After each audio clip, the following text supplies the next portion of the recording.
First time నేను ఎప్పుడు కూడా ఒక డిపార్ట్మెంట్ గట్టిగా చెప్పను, అభినందించను.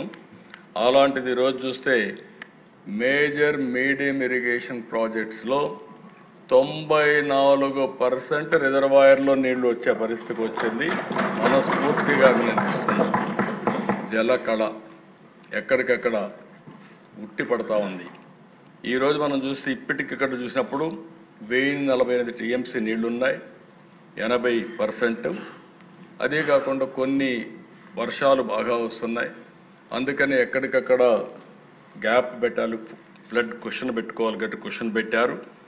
అల్టిమేట్గా అవి ఫ్లడ్ తగ్గతానే అవి ఫిలప్ చేస్తారు. కాబట్టి మొత్తం ఇప్పటికీ 74% పూర్తయింది ఉన్నాయి.